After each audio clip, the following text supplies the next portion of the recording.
Welcome into the latest edition of the Huddle Up Podcast. I am your host, Taylor Sharp, and as always, we're going to hit the hottest and biggest topics surrounding the National Football League. And today, well, we get to talk about my favorite, Aaron Rodgers. He is officially signed with the Pittsburgh Steelers. That became official back on Monday. And then, actually, he was at minicamp on Tuesday.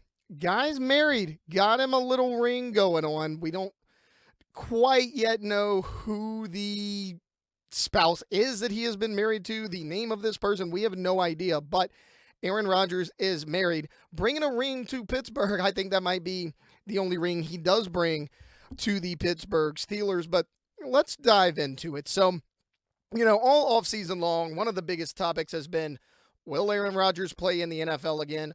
What team will he play for? Well, the Pittsburgh Steelers has been a team that have been linked to him for quite some time now, and it makes a lot of sense, right? Mason Rudolph was their starting quarterback as of this past weekend, so obviously Aaron Rodgers is going to be tied to that team. He does make it official, and a lot of people have said, okay, well, this isn't going to work. Aaron Rodgers isn't the player that he used to be, yada, yada, yada.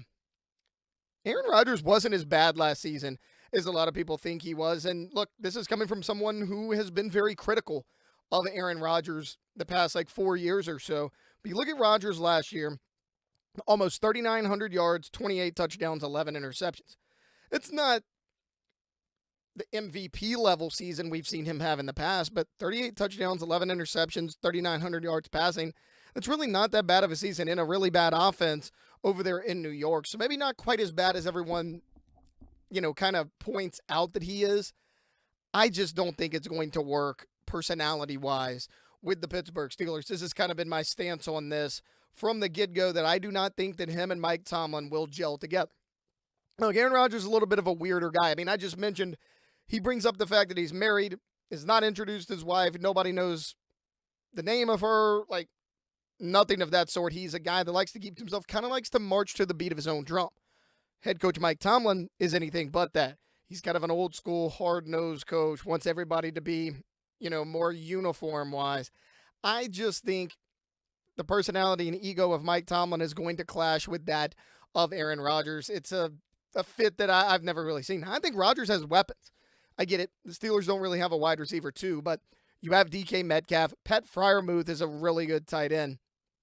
Who's going to be your running back is a bigger question. Can Jaylen Warren be that every down back? What's going to happen at that number 2 wide receiver spot? Or one of your young guys going to emerge like a Roman Wilson or an Austin or something like that? Maybe, maybe not. Or do you go out and sign a veteran? All of those are options, but I'm not even talking about on the field. I just don't think it's going to work with Aaron Rodgers. And there's already reports coming out that Rodgers and the Steelers both settled.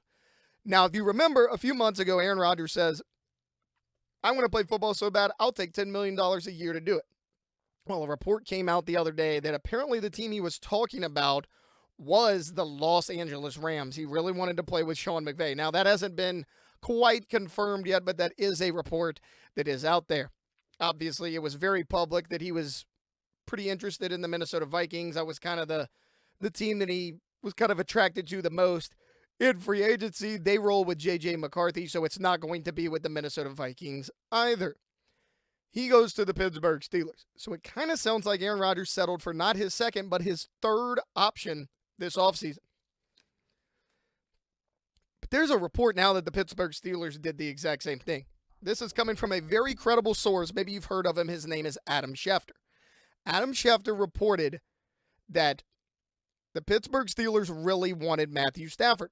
Look, there was rumors Matthew Stafford could have been on the move, hence Aaron Rodgers' interest in the Los Angeles Rams.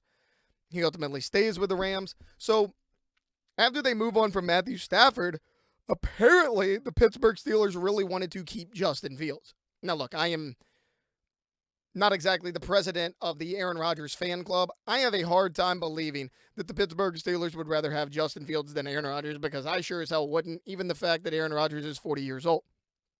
People are going to say, okay, well, Taylor, look at it. He was 4-2 as a starter last year. He had 5 touchdowns, 1 interception. Yeah, 1 interception. He had 6 fumbles in just 6 games. That's 7 turnovers in 6 games. You can't do that.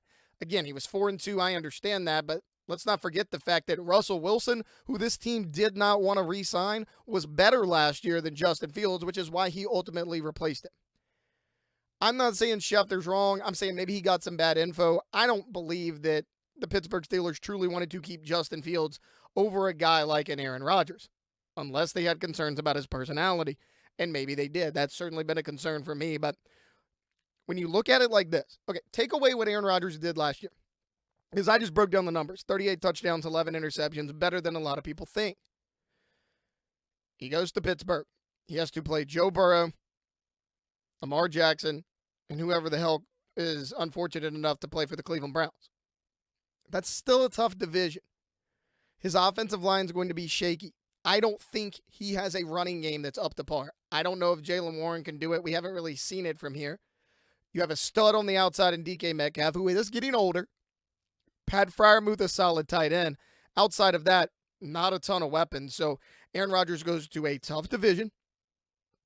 He goes to a place that has some weapons, but he still needs a lot of help. A questionable offensive line. A coach who I think he's going to clash with. And now there's reports coming out that have been made public that both Aaron Rodgers and the Pittsburgh Steelers settled for their third option. I'm not even saying Aaron's not going to put up good numbers. I'm not even saying that he's not talented anymore, because I think both of those things could be true. What I am telling you is I think the non-losing season streak of Mike Tomlin will probably come to an end, and I don't think there's any chance that the Pittsburgh Steelers make the playoffs, at least not how their roster is currently constructed.